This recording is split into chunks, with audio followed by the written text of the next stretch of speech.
quisiéramos que nos cuente en qué situación sigue, cómo está, cómo se formó, porque teníamos información con el Muya, que lo seguíamos por las redes, y Miriam Talón me pasó tu teléfono como para que expliquemos a la gente qué podemos hacer desde acá y toda esa cosa que nos saquen las dudas.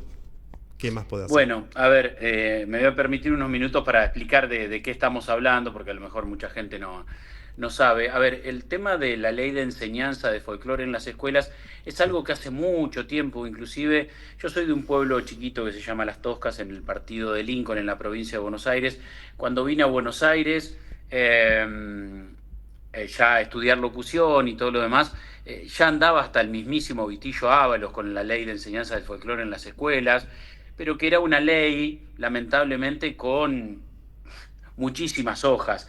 Y hoy por hoy se tiene que simplificar todo eso por toda la temática que se venía hablando. Bueno, avanzado todo eso y teniendo en cuenta que no se había podido dar, que se diera tratamiento de la ley de enseñanza de folclore en las escuelas, sobre todo sobre un derecho del niño, ¿no? Acá no hay obligación de nada, sino que ejercer los derechos del niño que tenga esa educación de folclore como raíz. Después, esto hay que clarificarlo, que el niño acá no es que tiene que salir sí o sí bailando folclore, sí o sí bailando. No, acá hay que explicarlo bien desde ese lugar que tenga como raíz el folclore más allá de todo lo que va globalizándose y todo lo que hemos vivido en el último tiempo también con respecto a las distintas raíces culturales que han venido desde diferentes lugares, pero hay que tener en cuenta que el folclore es desde nuestra región toda esa situación.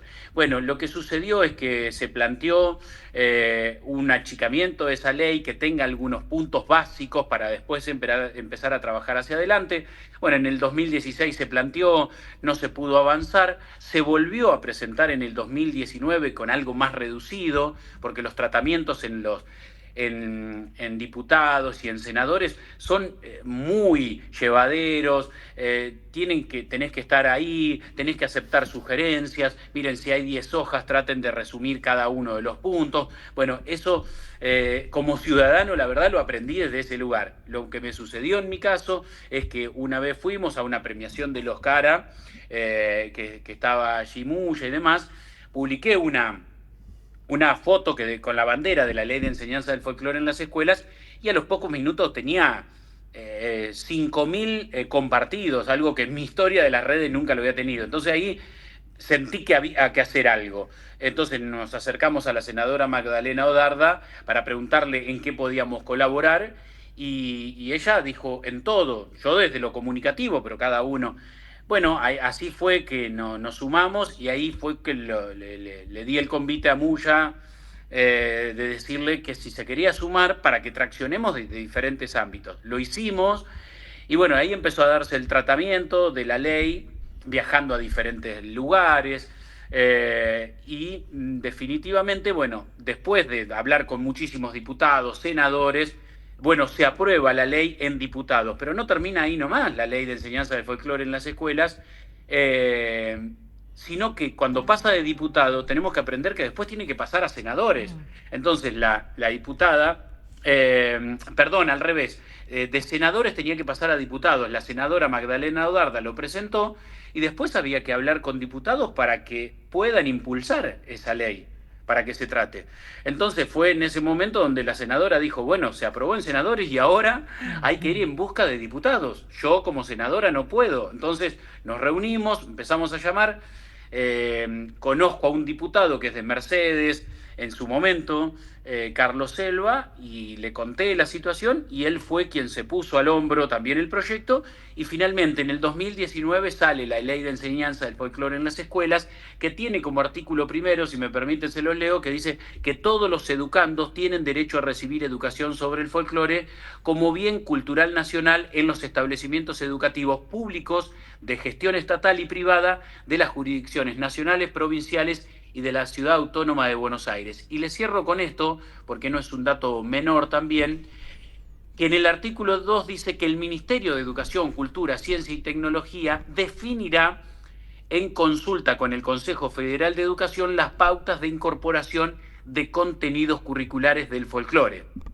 Entonces, Esto quiere decir que es el Consejo Federal de Educación quien, a partir de la ley de enseñanza de folclore en las escuelas, es quien lo empieza a aplicar, y de ahí en adelante, teniendo en cuenta que esto fue en el 2019, después tuvimos pandemia de por medio, cambios de partidos políticos y todo lo demás, bueno, transcurrieron estos 6 años que se cumplieron el pasado 19 de noviembre, ¿no? Bien. Qué hermoso, ¿no? La verdad que muy hermoso. Lo que sí me llama la atención, el tema de la currícula, ¿eso lo arma la escuela? ¿Lo arma el sistema educativo provincial, nacional? O sea, ¿cómo se arma el proyecto para, por ejemplo? No, por eso te lo contaba en el artículo 2. El Ministerio de Educación Cultural, de Ciencia y Tecnología va a definir en forma consulta con el Consejo Federal de Educación.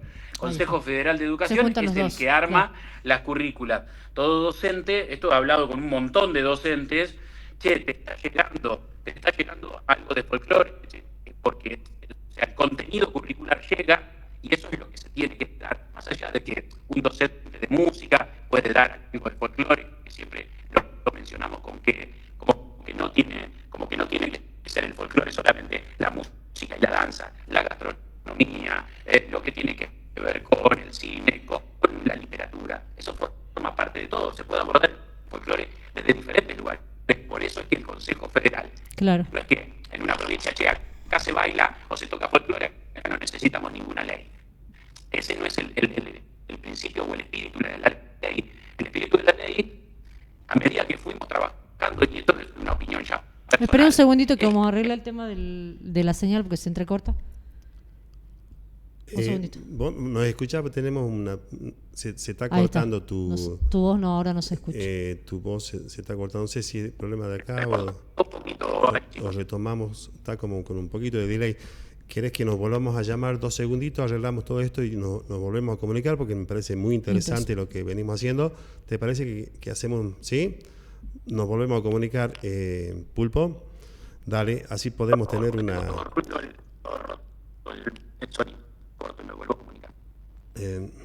No me llega. Aguantamos un cachito, vamos a ver ahí con la parte técnica, porque debe tener poca señal, a lo mejor. Y bueno, queremos que realmente ¿Estamos bien? ¿No escuchás? Sí, yo los escucho con un poquito de ruido. Seguimos un poquito de... A ver, lo puedo escuchar por lo menos para poder responderles.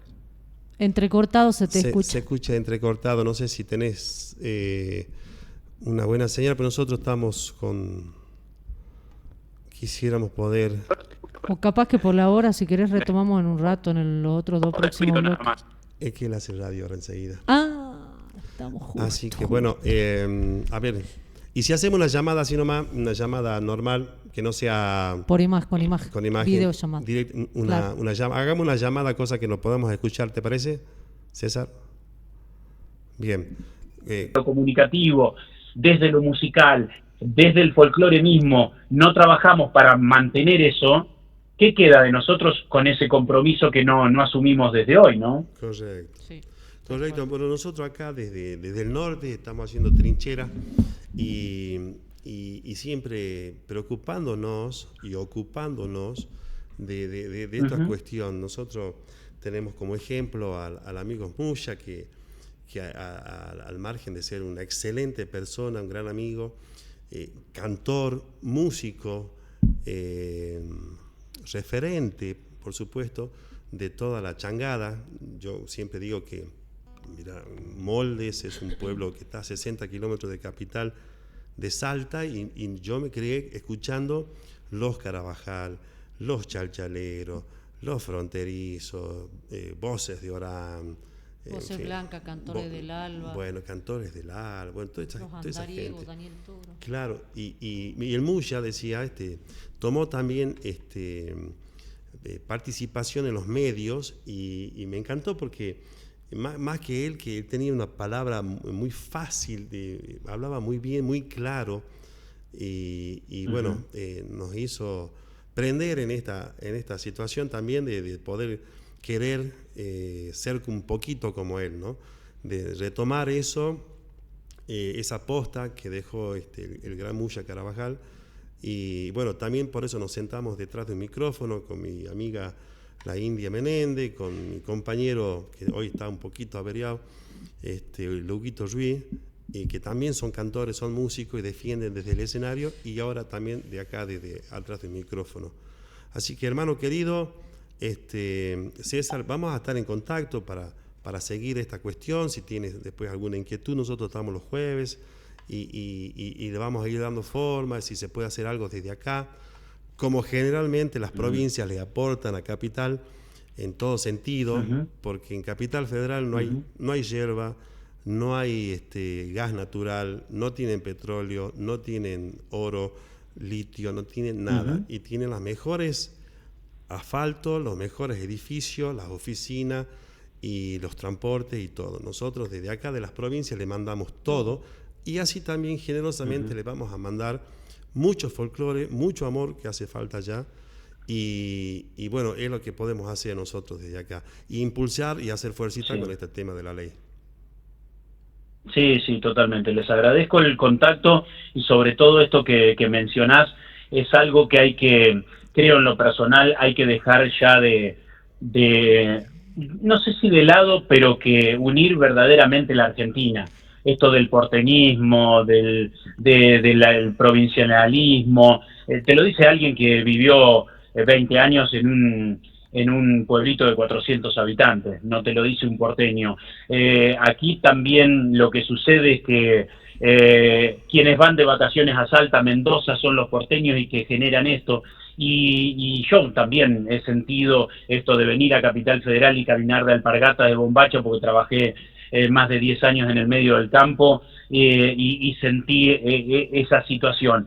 Me parece que somos todos argentinos y tenemos que adoptar, mientras que estemos mirando al otro porque es de un lado o del otro de una manera, no vamos a salir nunca más desde ese lugar. Me parece que finalmente hay que dar vuelta a la página de esto que es algo tan de antaño, de tanto tiempo, y que verdaderamente seamos argentinos, estemos en Salta, en Mendoza, en Buenos Aires, en Ushuaia, donde sea, y lo podamos llevar adelante, y me parece que ustedes lo pueden hacer desde el medio de comunicación, y nosotros también lo hacemos desde aquí en Radio Nacional, que nos toca estar todos los sábados de 7 a 9 de la mañana, lo hacemos en un programa de streaming, de traer el folclore aquí a la ciudad. Es algo que la verdad que a veces no se respira, pero que sí, cuando se ha impregnado de mucha gente provinciana, se ha transmitido. Así que gracias por ese espacio, y les mando un abrazo muy grande y a disposición para cuando quieran. César, amigo querido, te mandamos un gran abrazo norteño, y que sigan los éxitos. Y muchas gracias por esta información tan rica, hermosa. Tan rica, y que sí, mucha fuerza, hermano querido, a no bajar los brazos, y nosotros desde acá, en lo que te podamos servir, obviamente estamos haciendo trinchera desde el norte para seguir este legado que en principio lo aprendimos del Muya Carabajal. Está muy bien. Un abrazo grande y que tengan buena tarde, ¿eh? Igualmente. Gracias, hermano. Hasta luego. Chao, gracias.